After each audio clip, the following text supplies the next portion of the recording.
As I look out on the world, I'm more certain than ever of the power and significance of the collaborative, problem-solving global platform we call Solve.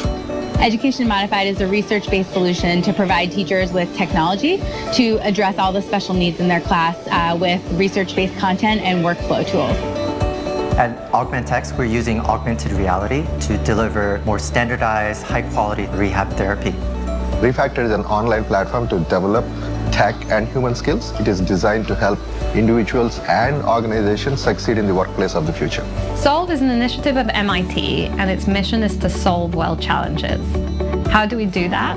We launch specific challenges every year. We find incredible social entrepreneurs from all around the world, and we accelerate their work.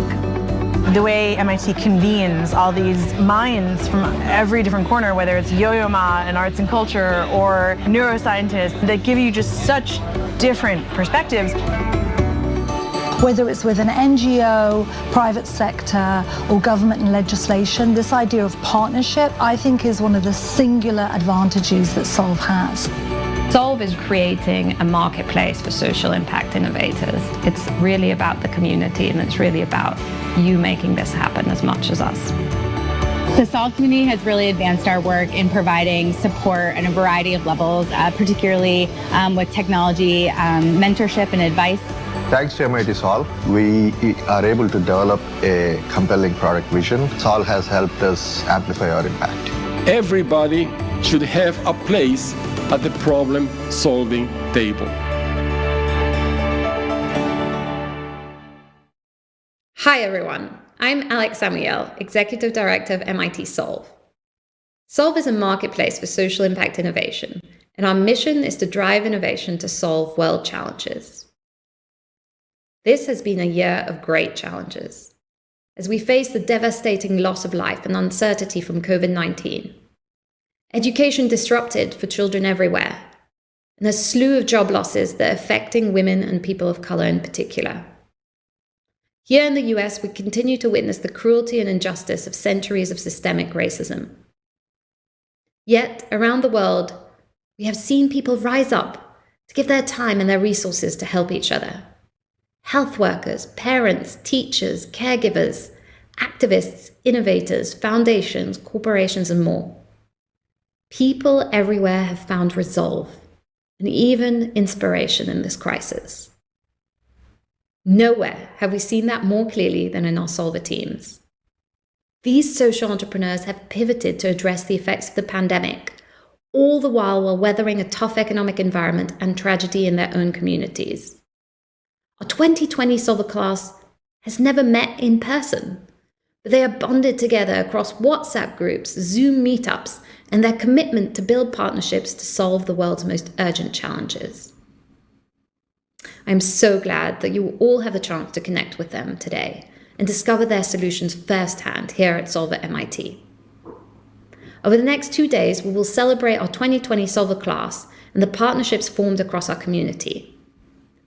We will also announce new investments from our philanthropic venture fund, Solve Innovation Future, and a new Solve initiative for young people aged 24 and under, Solve Ed. The next 2 days is also an occasion to dive into discussions on our 2021 global challenges. These are open now until June 16th, so please consider applying or referring innovators. Our 4th year of the Indigenous Communities Fellowship is also open for applications until June 1st. There's nearly $2 million in funding for selected Solver teams and Indigenous fellows. And when I say nearly, I mean we're at 1.895 at the moment, to be precise. We're so close. I would like to get us to $2 million as soon as possible, and preferably over 3 by September when we select our Solver teams. So, if you are able to contribute to the pool or are interested in creating your own prize, please get in touch. Last time I made this ask live, a generous donor pitched in and got us over the line that day, so it's definitely worth asking. Finally, we have an amazing speaker lineup this year. Take a look. Even though we are physically apart, Virtual Solver MIT is still a wonderful opportunity for our community to connect, celebrate impactful partnerships, and advance social impact innovation all around the world. In the last 4 years, Solve has brokered over $40 million in funding commitments for entrepreneurs, impacting over 52 million lives globally. So to start us off, a big thank you to our Solver teams, our Solve members, judges, and prize funders. Also, a special thank you to our partners, Comcast, NBC Universal, General Motors, the Mortgage Family Foundation, Vodafone Americas Foundation, HP, Robert Wood Johnson Foundation, the Kauffman Foundation, the Elevate Prowse Foundation, and ServiceNow. Thank you. And for those of you tuning in for the first time on the live stream, we hope you will join us on this mission. There are many ways to get involved as an applicant, a member, a reviewer, and so much more. The next 2 days are a chance for us to reflect together on the collective future we want and how you can take action. Because who makes the technology and innovations that shape our future matters. We need proximate social innovators who work with and in service of the most underserved communities and bring forth solutions that work for everyone. For refugees, communities at the last mile, children with a different set of needs. We will succeed and build a future that is just, equitable, and sustainable when we invite everyone to be part of the problem-solving table. And that ultimately is what Solve is trying to do. Solve is the brainchild of MIT's president, Rafael Reif, and was created in line with MIT's mission to serve the nation and the world in the 21st century and to bring knowledge to bear on the world's great challenges.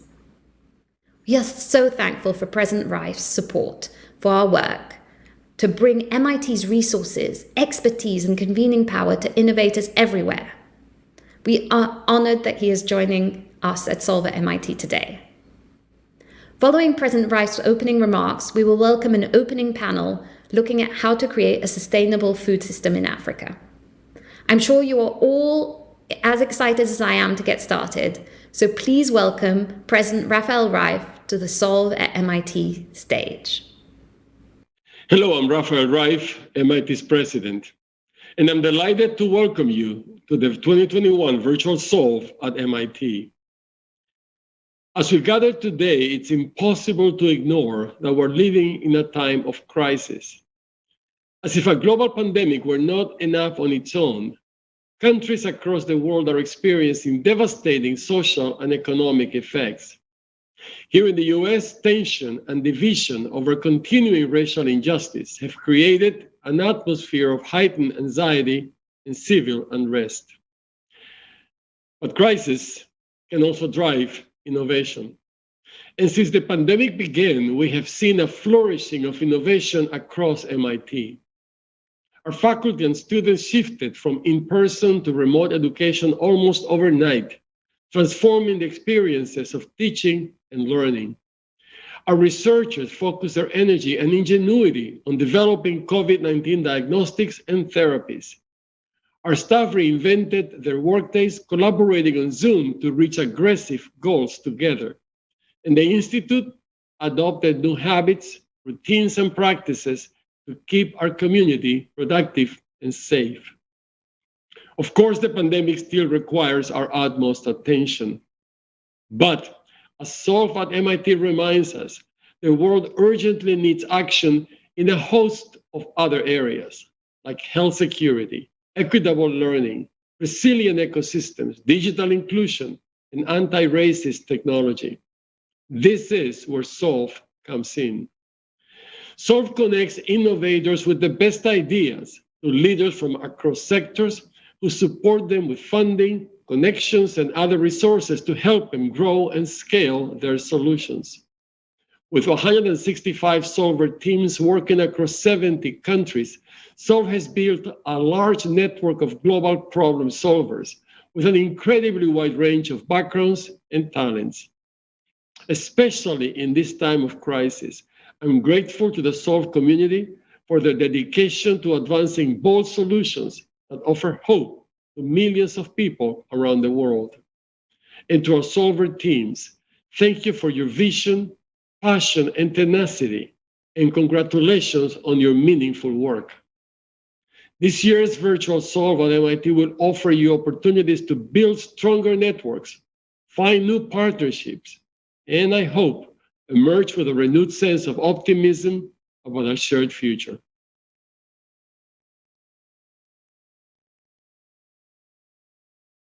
Hello, a warm welcome. I'm Terence Mauri, founder of Hack Future Lab. Today, I'm delighted to introduce our Solve at MIT panelists, Wanjira Maathai, who's the VP and Regional Director for Africa at the World Resources Institute, and Talash Huijbers, CEO and founder of InsectiPro. Welcome to both of you. Delighted to be here. Thank you so much. Also delighted to be here. Great to see you both. Today, we're going to do a deep dive and give our audience the equivalent of a double espresso to excite their minds and ask them big catalytic questions, sharing some perspectives and insights on the power of social entrepreneurship and also the power of partnerships. Let's dive straight in with our first question, which is for you, Talash. Tell us more about InsectiPro and its mission. So at InsectiPro, we grow insects. It's part of our name. And we believe that insects are a very big part of our future, both in terms of animal feed and in terms of food. So our insects are really cool because they help close and create circular production chains within the food value systems. Our first insect is a black soldier fly. This insect is capable of eating 10 times its body weight in organic waste, and then converting itself into a high-value protein that competes with fish meal and soy in the animal feed industry. The other cool thing about this insect is that its poop is an incredible organic fertilizer. So from one little bug, we get two really cool products. Our other insect is the cricket. We believe that crickets are a very important part of our nutritional future in terms of food. So how can we add crickets as a supplement or potentially as a replacement for meat in the future? I love this. And just in terms of insects being a bigger part of our staple diet by 2030, how achievable do you think this is? It's going to take a lot of work. My team hasn't slept well in 2 years. But we're seeing results slowly by slowly. So what we've done, we've taken a slightly different approach than just commercial production. We do our commercial production, and then we also look at how we can integrate as many players in the chain as possible, not just the big feed millers, but how are we taking our technology and making it something that's accessible to an everyday farmer. So we think that's how the insect market is going to develop, by really, full chain inclusion of everybody from the guy who only has 2 pigs to the feed miller that's producing 10,000 tons a day. Well, thank you so much, Talash. I'm going to bring in Wanjira. Wanjira, I know this is very close to your heart, and I wanted to get your expert insights into what is it going to take to achieve a sustainable food system in Africa? There's an emerging paradigm that's really amazing, that is in many ways captures produce, protect, restore, and reduce. What we need to do to ensure a sustainable food future is exactly that. We need to produce better. We need to produce more responsibly. Agriculture today is responsible for 25% of global emissions. So you can imagine, food production itself is the reason we are losing biodiversity. We are cutting a lot of our trees. So we absolutely need to get our agriculture right. So first thing, we need to produce food better and ensure that we're using good inputs for more people. There's a growing population. We also need to protect forests. We need to understand that those ecosystems mitigate and are responsible for the ecosystem services that sustain food production. So the connectivity between our landscapes and food, really important. So we've got to safeguard existing forests and existing green spaces because they are very much intertwined to the quality of food we get. Then reduction. We have to reduce food waste. This is one of the areas that continues to surprise me. We lose 30% of our food globally, of all the food produced, a lot of it, at least in Africa, in post-harvest losses. And then you go up the chain, even on what we leave on our plates. So we've got to absolutely get our food, close that food gap, how much we produce, how much we consume, and how much we actually waste. And so we have to get food waste under control. And then the last one is restore. We've got to restore landscapes. We need more land to be able to produce more food, better food. So the restoration of landscapes is very much a part of the equation. So we've got to produce, protect, reduce, and restore. I love those principles, really actionable, really practical. Thank you. Talash, following on from that theme, the power of partnerships is such an important driver for Solve at MIT. What sort of benefits have you derived through your partnerships? How has it helped you and your startup grow? So a thing that we believe, not just we believe, we know at InsectiPro is that we are not good at anything. We're good at this much out of an entire value chain that is this much. So what we've done is we formed very strategic partnerships, not just by ourselves, but also with our partners. So we will never produce feed. We went and we found people who are good at producing feed and we give them the input. We are not good at market management or waste collection. We have partners on that end as well. What we've done together with Solve, I am part of the MIT Solve class of 2020. And in my team, there are a lot of people who've had different experiences or the same experiences with how to make more sustainable food systems. So we've learned a lot from each other, but Solve has also introduced me to very many cool people, of which our coolest or our newest relationship is with the university in Singapore that are working on similar technology that we are working on. So now we can both learn from each other and see what part of their technology is applicable to what we're doing here in Kenya, what they can learn from what we are doing here. So it's a very nice, again, circularity within the learning chain and circularity within our partnerships, which is very important to reach our end goals. We're at this incredible inflection point. The future is no doubt is absolutely clean, lean, inclusive, circular. Wanjira, tell us more about your AFR 100 initiative, because I think that's an incredible example of the power of partnerships.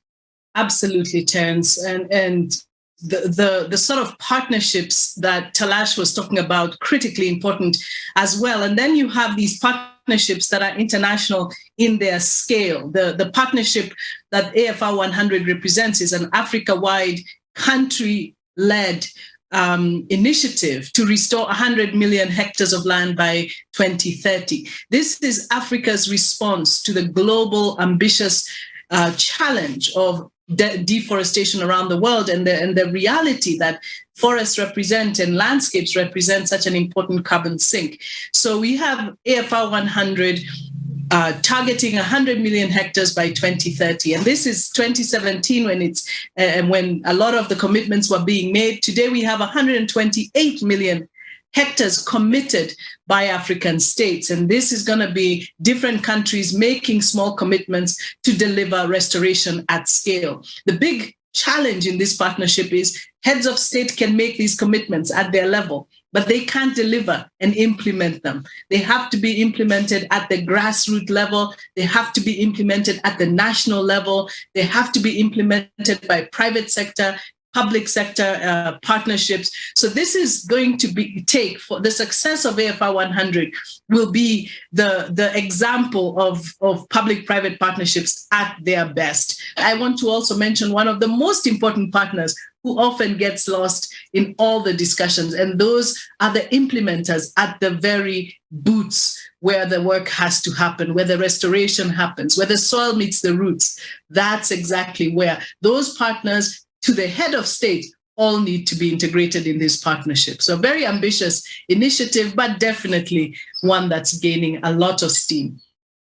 Thank you so much. Talash, a final few moments from you. What does the next 12 months look like for you in terms of your mission at InsectiPro? Well, we like to say at InsectiPro, we are where sustainability and profitability meet, making us a company of the future. Apart from that, we really focus that our team not only looks at what we are doing, but what the community is doing and how we can learn from that. So we are going to go into a crazy big growth period the coming few months, very heavily focused on women and how we can help improve the lives of women farmers and what we can do to get closer to the ground through our community roots. We are planning to expand to 3 countries in the coming 12 months. So Stress is going to be my new middle name, and I'm excited to see where we will be a year from now. Fantastic. Wanjira, Talash, it's been a delight to meet both of you today. What I've taken away from this is that, in life, nothing is to be feared, only understood. We have a moral obligation to be positive about the future. And I think some of the big values of Solve at MIT have come out today through our discussion, including optimism that we can find solvable solutions to the challenges we face on this planet, the power of partnerships, progress. It's about we, not me, and also inclusive technology and human-centered solutions. Thank you so much. Thank you. Thank you, Terence, Wanjira, and Talash. This was actually a great reminder that partnerships are most powerful when they start quite literally where the soil meets the earth. Hello, everyone. I am Hala Hanna, Managing Director of Community at Solve. I'm thrilled you're with us for Solve at MIT 2021. I'll be here along with Alex to guide you over the next 2 days between speakers, sessions, announcements, and performances. Every year, as you know, we launch global challenges around the most pressing issues of our time. And a number of our Solve members and partners fund prizes to advance innovations around their social impact goals. So last year, they championed maternal health, refugee inclusion, innovations for and by women, and more. In September, out of over $2 million in available funding, our selected 2020 Solver cohort received $1.5 million. What this means is that we have another slice of funding to disburse today. That's thanks to the Patrick J. McGovern Foundation, General Motors, the Andan Foundation, and Experian. Let's watch. Hello, Solve. I am Liz McGovern, and I'm a trustee at the Patrick J. McGovern Foundation. I'm so pleased to join you today to announce the recipient of the AI Innovations Prize follow-on funding. Inspired by the legacy of my father, Patrick J. McGovern, we created this prize to empower global innovators focused on improving the human experience through the application of data science, artificial intelligence, or machine learning. Over the past 6 months, each Solver team has advanced a promising solution to a challenge facing humanity, and I have been so inspired by each team's ingenuity and passion. I'd like to remind everyone of the AI Innovations Prize first round recipients announced last fall: the International Waukeshan AI Consortium, MAP Sites, Mosquito-Borne Disease Prevention, and Ubenwa Health. Though a difficult decision, we have chosen a final winner for the second round of funding. On behalf of the Patrick J. McGovern Foundation, I am pleased to award the 2021 AI Innovations Prize follow-on funding to the International Waukeshan AI Consortium. Congratulations. Hello, Solve community. Over the past year, General Motors has had the pleasure of watching the 2020 Solver class of GM Prize winners grow their solutions in addressing some of the world's most pressing problems. Each of the 4 Solver teams, Someone Somewhere, Tamojuto, Asia Initiatives, Learning Cascades, and Taki have made tremendous strides during these unprecedented times we are all navigating. We have been inspired by each of the Solver teams and look forward to their continued growth and global impacts. Today, I have the honor of announcing $50,000 of follow-on funding to conclude the 2020 GM prizes. Without further delay, I'd like to congratulate the 2 recipients of these prizes, Taki and Tamojuto. We hope these funds continue to propel your work forward. Congratulations, and we look forward to seeing all 4 of these Solver teams' continued progress. Hello, my name is Julie Dolman. I'm the Managing Director of Global Expansion here at Experian. We've been incredibly honored over the last few months to work with some brilliant Solver teams. And we're thrilled to be able to award an additional $25,000 each to the following 2 teams: empower 1.5 million girls to go to school, and amplify her voice. Congratulations to both teams, and we're honored to be your partner. Hi, my name is Chris Kalin, chairman and founder of Undone Foundation in Switzerland. And we're very happy to be here with MIT Solve and to support many worthwhile initiatives, including SoulShare.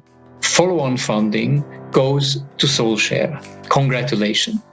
I and our team at Undone Foundation very much look forward to work with SoulShares in the coming years.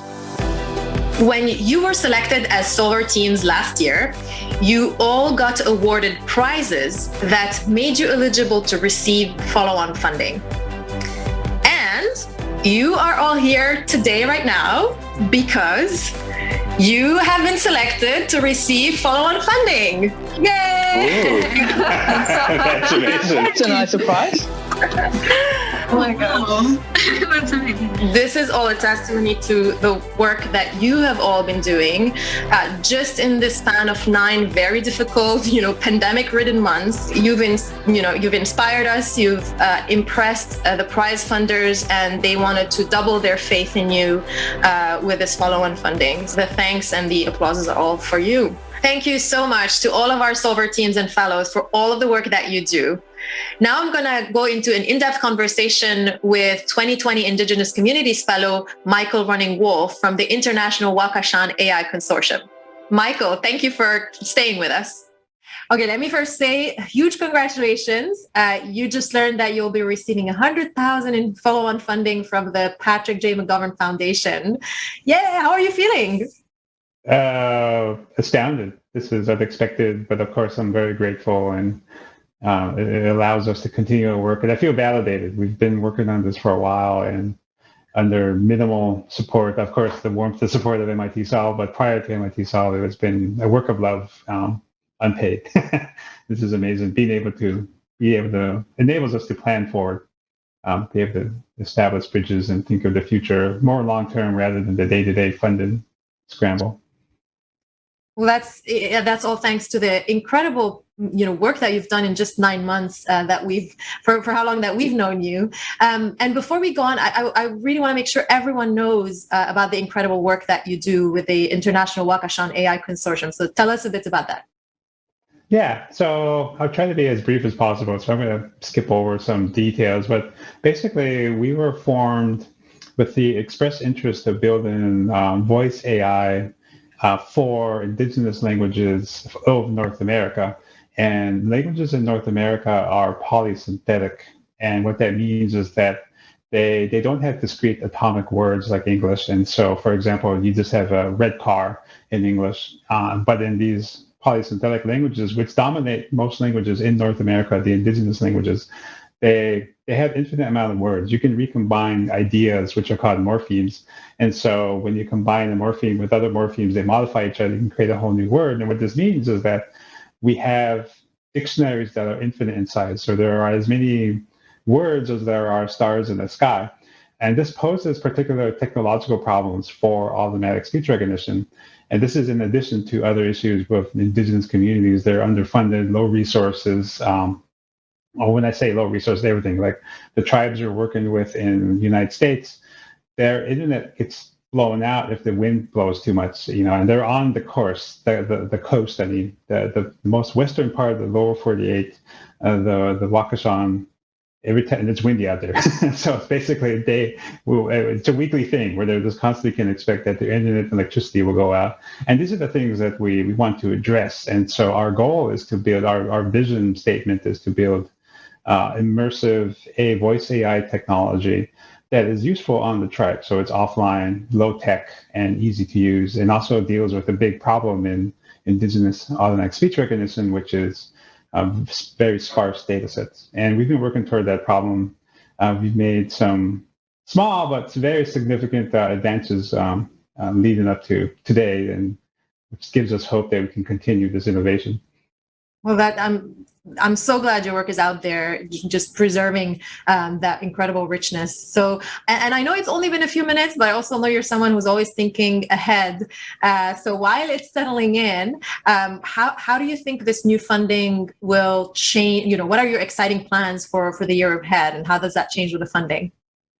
Yes, so it's actually just being aware that we were eligible for the funding inspired us to think big. Like we said, okay, so here we are. We can continue our current course, our original, our original plan. But when we were told that by you all that we were eligible for this funding, we said, okay, so what do we do with it? What's our big dream? And so in the meantime, we have decided that what we're going to do is begin building, with this funding, a general infrastructure that is beyond the Waukesha language family. And so we'll be launching an initiative in the coming months to partner with more tribes so that we can enable more languages that can be onboarded with our systems. And so basically we think scientifically we should be able to cover the West Coast, begin having a general solution for the West Coast of languages, and just with a few additional investments of time and money. Well, thank you so much for sharing that. I can't wait to see it happen and materialize. I look forward to the future and continuing our collaborations and partnerships. Well, it's an honor, Michael, and this is only the beginning. That's a great way to end. Thank you so much. Congratulations to Michael and all the Solver teams who received follow-on funding. Sharing this was really the best part of my day. And actually, I have more funding news. I'm thrilled that 3 of our 2020 Learning Solver teams received Grand Innovation prizes of up to 200,000 Swiss franc each from the Jacobs Foundation. Yay, congratulations. For those of you watching on the live stream, this concludes our opening plenary, but be sure to tune back in at 2:15 Eastern Time in a little more than 3 hours to hear from Gitanjali Rao, Time Kid of the Year, Nubar Afeyan, Chairman of Moderna, MIT President Rafael Reif, and will.i.am. I have a feeling. My team told me to sing it. Today is going to be a good day. For our Solve members, partners, and Solver teams, I hope you're feeling charged and ready to connect during the 2020 Challenge Brain Trusts. And for some context about Brain Trust, this is the capstone of the challenge of the Solvers program. It's celebrating their inventiveness, their impactfulness, and celebrating how far they've come since we first met them last September. To our incredible Solver teams, even though we've never met you in person, we are in awe of you and your work. And while many of us in the US are watching with great relief vaccination rollouts and a return to some normalcy, I do want to acknowledge that many of you are in countries that are still in the throes of the pandemic. So we're thinking about you, and stay safe. Okay, you can now head to the Sessions tab to select which Brain Trust you would like to attend. Reminder that there will be 2 rounds of Brain Trust, one now and the next one at 1 p.m. Eastern Time. And in between, there's time for networking. So Alex will take it over from here, and we will see you on the main stage at 2:15 p.m.